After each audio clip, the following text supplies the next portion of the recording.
La clasificación la hace con base en la clasificación europea, que lo clasifican normal, normal, alta, estadio 1, 2 y 3.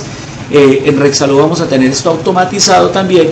Tiene en cuenta los factores de riesgo que ya vamos a ver y tiene en cuenta la lesión de órgano blanco, la presencia de diabetes o condiciones clínicas asociadas.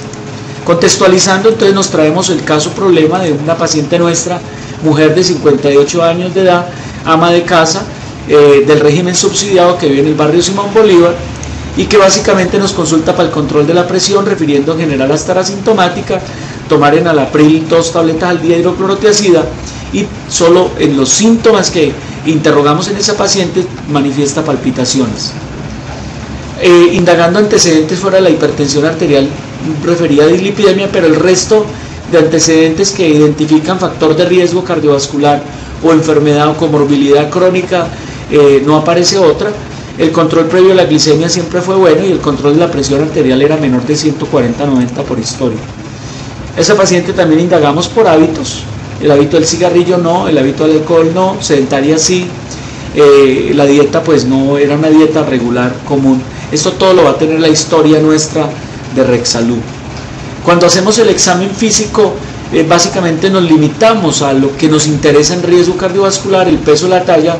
Lo que nos va a hacer el software de Rexalú es interpretar el índice de masa corporal e interpretarlo si tiene normal o bajo peso o sobrepeso, obesidad, la frecuencia cardíaca, la frecuencia respiratoria, el perímetro abdominal 103, el índice de masa corporal nos dio alto también, el perímetro abdominal nos dio mayor, es una mujer mayor de 80, o sea que tiene obesidad visceral, la tensión arterial 160/100, las dos tomas, y en el examen general lo que encontramos fue alteración en el PMI desplazado abajo y a la izquierda, el resto fue normal.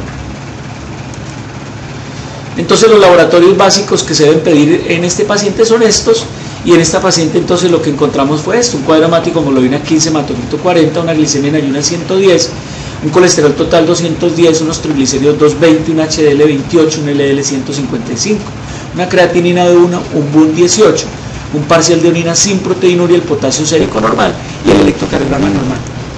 Ahora sí evaluamos el riesgo en esta paciente. Entonces lo que hacemos es, lo primero, vamos a identificar la presión arterial y dijimos que esta paciente tenía 160/100, o sea que tiene un estado 2 de presión arterial.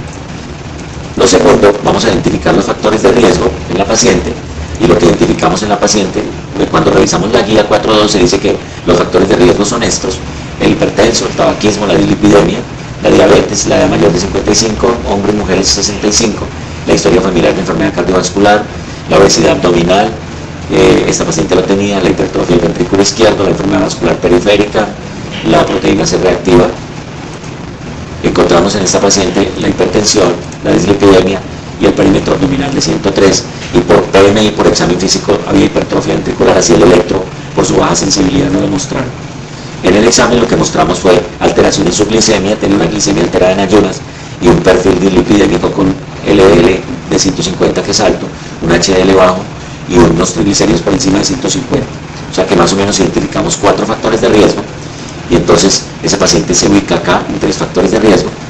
Cuando miramos si tiene compromiso de órgano blanco, de pronto identificamos hipertrofia, pero no tenemos la ecocardiografía ni las manifestaciones electrocardiográficas, y la creatinina no estaba entre 1.2 y 1.4. O sea que luego interrogamos la compromiso. Este paciente tiene diabetes, la pregunta es no, 110 miligramos es una glicemia alterada en ayunas, se le debe pedir una prueba de tolerancia a la glucosa. Entonces tiene condición clínica asociada, y la respuesta es: ¿cuáles son las condiciones clínicas asociadas que la guía nos dice? La enfermedad cerebrovascular, la enfermedad coronaria, la enfermedad renal manifestada por estos criterios, la retinopatía avanzada, la enfermedad vascular periférica. La respuesta es no identificamos en esta paciente. ¿Cuál es el riesgo final? Entonces decimos que tiene un estado 2 de la presión y tiene 3 factores de riesgo, lo cual le confiere al paciente un riesgo cardiovascular alto. ¿Cuál es la mejor actuación? Tenemos un acuerdo 395 del 2008 con la resolución 4003 que nos da unas condiciones especiales para este tipo de población, como es la consulta médica especializada, los paraclínicos complementarios como el potasio, el electrocardiograma, el eco, la fotocoagulación, la angiografía. En la valoración, estos pacientes deben ser valorados por el médico especialista, siquiera cada 3 meses. y el perfil del paciente revisándolo, entonces es una hipertensa, estado 2, tiene un síndrome metabólico, tiene 3 o más factores de riesgo, tiene una dislipidemia tipo B y tiene buena función renal y posiblemente tiene una hipertrofia ventricular izquierda. Con base en esto, entonces ya toma IECA más tiazida, la terapia antihipertensiva con hipertrofia ventricular, la terapia ideal es el IECA o los antagonistas ARA2, pero también se puede dar un calcio antagonista tipo amlodipino. La tiazida se puede emplear sobre todo en menores de 60 años o los beta bloqueadores y no dar minoxidil. Asimilando el síndrome metabólico a que se parece o va en progresión a diabetes, pues hay que hacer todas estas consideraciones. La presión arterial ideal debe estar menor de 130/80, las drogas ideales son los IECAs y los ARA2, ¿sí? Y entonces si estamos indagando respuesta inadecuada al tratamiento antihipertensivo, el mensaje que yo les quiero dejar para terminar esta presentación es que lo primero es que se deben descartar algunas circunstancias, como que por ejemplo la paciente no tome los medicamentos, o como que haya una pseudohipertensión, o como que estemos usando un tensiómetro inadecuadamente, o haya una sobrecarga de volumen, o el paciente siga consumiendo sal, o siga consumiendo dosis inadecuada de medicamentos, no tiene adherencia al tratamiento. Es lo primero que debemos indagar.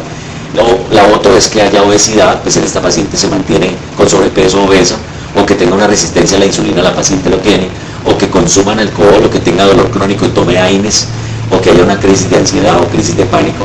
Y lo otro es que de pronto no consuma otras sustancias que son hipertensoras, como las AINES, o como los esteroides, o como los descongestionantes antigripales, o algunos simpático-miméticos. Yo pienso que es un esbozo grande de cómo evaluar riesgo para que sigamos contextualizando toda esta apuesta que le estamos haciendo a que todos hablemos el mismo idioma en RecSalud y ojalá en el departamento de Quindío. Muchas gracias.